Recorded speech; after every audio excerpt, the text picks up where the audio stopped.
We begin with breaking news out of Scarborough. A baby, just 8 months old, has died after a house caught fire. Julia Nope is live for us at the scene. Julia, police held a press conference late this afternoon giving this devastating news. Yeah, that's right, Shannon. Just heartbreaking news. And neighbors here are still coming to grips with what happened. Now, there were 4 people inside the home when the fire broke out. That 8-month-old baby, and as well as a 4-year-old boy. We know that the 8-month-old baby was rushed to hospital and was since pronounced dead. The 4-year-old boy suffered smoke inhalation. Police say those injuries are just minor. You can see behind me here the house near Finch and Brimley still taped off. There's no visible damage from the fire that we can see on the outside of the home. Police say the flames were all contained to the inside. So what we know so far about what happened is that a fire broke out around 11:15 this morning. In addition to the 2 children, police say a 38-year-old man was also found with self-inflicted injuries. He is now in custody in hospital in life-threatening condition. The 4th person, a woman in her 70s, was also found. Police say she was hurt, but they are not giving many specifics just yet, only saying that she has medical injuries unrelated to the fire and not inflicted by the 38-year-old. So all 4 are related, but police aren't saying exactly how or what their relationship is to one another. Now, we did speak to a neighbor just next door to this family here. She says she knows the family well, that they're a very nice family, and as you can imagine, she was very surprised and emotional to hear what happened. I am very surprised because he's always been a young fellow that was always pleasant, always smiling, always, carrying one kid, and then the next one was born, he was carrying that one. And I know his wife was out working. She's a doctor. She was working this morning when this all happened, so I don't know how soon they were able to get a hold of her. How is this impacting you emotionally? What's your reaction to all this, knowing that? The baby dying is really hard for me.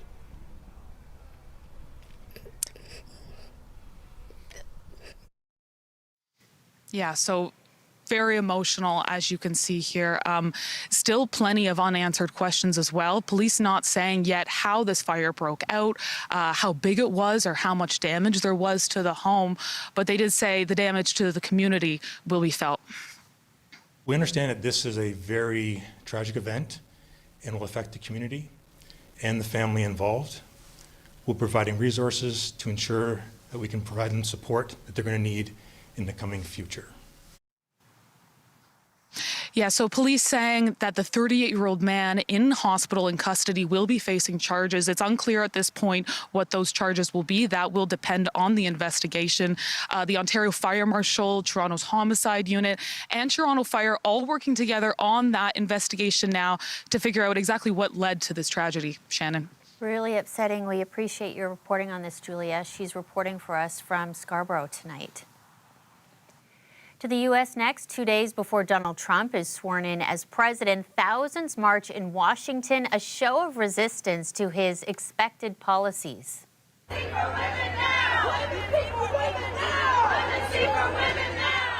From women's rights to abortion rights and immigration, the environment, democratic freedoms, and the Gaza war. About 300 marches were planned right across the states. And closer to home,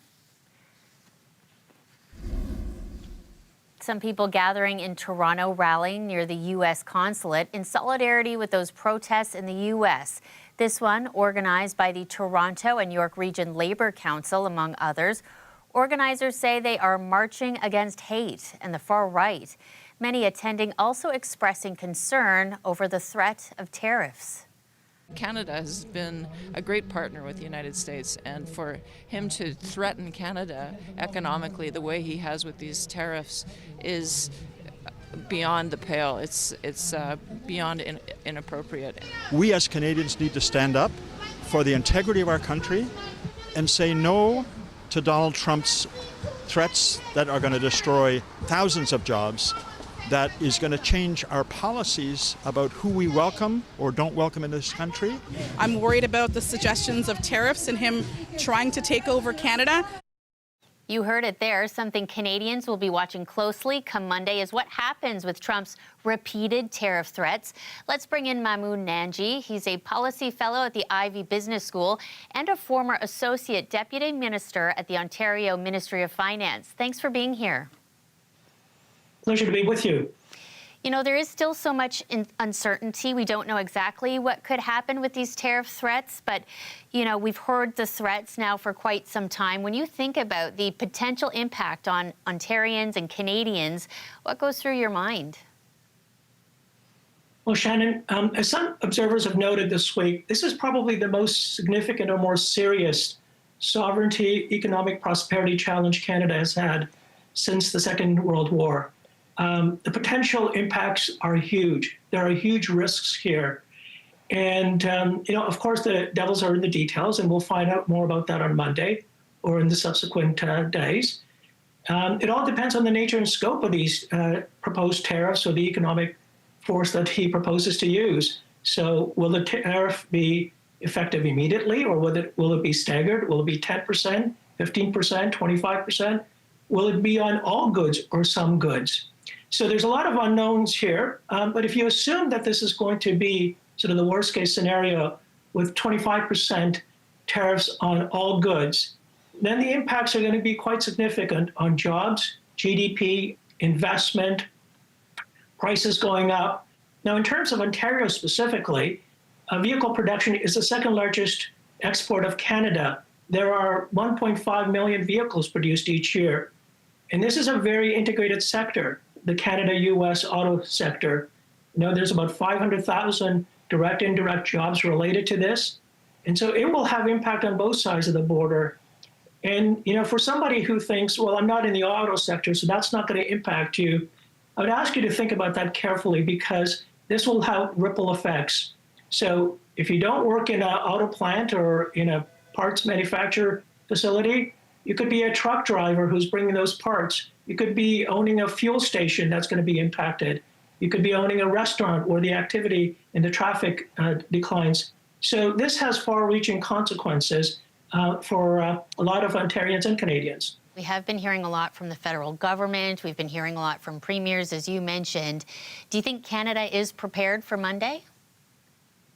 Well, I think we've come a long ways since a couple of weeks ago. You know, when the Prime Minister resigned, there was this political vacuum, and I think most Canadians were quite concerned. But I think there have been several significant developments over the last couple of weeks. We're hearing that on Monday, the federal government is going to release its response plan, which has these three elements, which is first, try and use moral suasion to see if we can avoid those tariffs. Number two is respond firmly and strongly if there are tariffs. We'll do countervailing duties.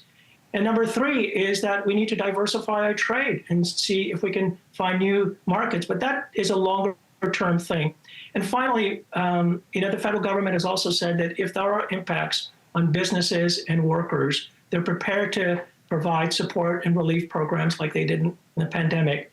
So I think Canada is in a reasonably good position. The thing is we need to stay focused, and this is going to be, you know, a long game. This will not end with Monday or next week. We still have the CUSMA negotiations coming up in 2026, and we got a 4-year term that Trump is going to be in there. So we should, you know, be ready for the roller coaster ride. Yeah, absolutely. We know you'll be watching on Monday. Many of us will, and I hope we can talk again once we see how things play out over the coming days and weeks. Thanks so much for joining us. Thank you. That's Mahmoud Nanji. He's a policy fellow at the Ivey Business School in London, Ontario. Those potentially crippling tariffs for Canada will be a major challenge for whoever becomes Prime Minister, and it's already a major theme in the race to replace Justin Trudeau. This weekend saw another Liberal announcing their campaign. A leader with a track record of standing up to bullies and a leader who won't back down. I'm Karina Gould, and I'm running to be your next leader of the Liberal Party of Canada. That's Government House Leader Karina Gould, as you just heard. First elected in 2015, she's held other cabinet posts before House Leader. The 37-year-old says she represents a new generation of leadership.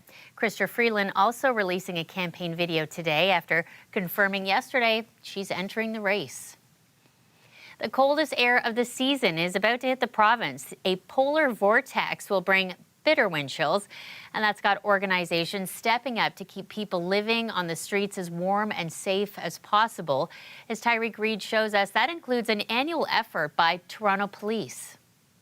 When I was living in my car, there were some days I would have to choose between eating or putting $20 in my gas tank so I had heat. And 99% of the time, the heat won out. Raymond Francis says the winter season was the most difficult time for him when he was homeless, and still is for people who are.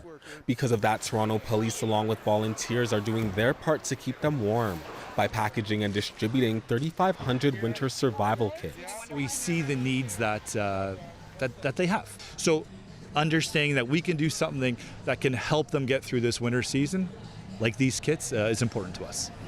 The kits include gloves, blankets, sleeping bags, among other essentials. Outreach providers were in line to receive them. It comes ahead of a cold snap that could see temperatures feel like -30 in parts of southern Ontario over the coming days, making the need crucial. They prevent people from dying during really, really cold weather. So 26 years ago, a gentleman died in a bus shelter, and that's what motivated me when I went down and asked the outreach people, how could I stop this? Nobody should die in a city like Toronto. And they told me, Jody, if the guy had a sleeping bag, he'd be alive. Now, 26 years later, she says the need has only grown across the province. Every year, unfortunately, we hope it reduces, but this year we've got asked for 5 times the amount of survival kits that we're able to get out on the streets today. Kits were immediately handed out to some of Toronto's most vulnerable in preparation for the cold. The City of Toronto says it's added more street outreach workers and temporary spaces in shelters not typically used for sleeping. Both are steps in the right direction to keep people safe, but some say it's still just the Band-Aid. I look for solutions all day long, and housing is the solution, but until there is no housing, until we have enough housing, then we've committed to getting these kits out in the streets. It's so imperative that people don't look at us like we're less than human. We are human. We just need help. And everybody thinks it's a handout. It's not. It's a hand up. 2 surge capacity warming centers are now open in the City of Toronto. Officials say they opened early to help bring as many people as possible indoors during the expected extreme cold that's on the way. Tyreek Reed, CBC News, Toronto.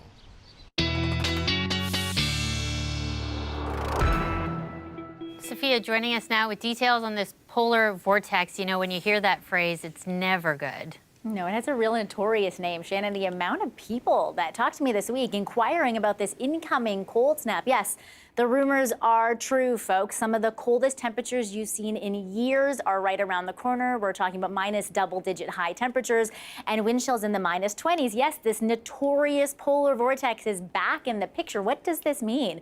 This is a really cold parcel of air, the coldest air in the world that usually resides north of the Arctic Circle. A chunk of it has broken off, and it's on a trip down south. It will reside over top of us for a multi-day period over the next few days. In fact, it's going to mean an Arctic air outbreak as far south as the Gulf states. This is going to be a historic winter storm in the southern states, with maybe the biggest snowfall in New Orleans' history ever. Freezing rain all the way from Texas to New Orleans to Florida, even up towards Georgia. Our extreme cold warnings are already beginning to spread in parts of northwestern and northeastern Ontario, and they will continue to grow down in the south overnight tonight. The big highlight is going to be a really sharp temperature drop. We were +4 degrees this morning. We will be in the mid-minus double digits into the overnight period. Some of you will see a 24-degree temperature drop in 24 hours.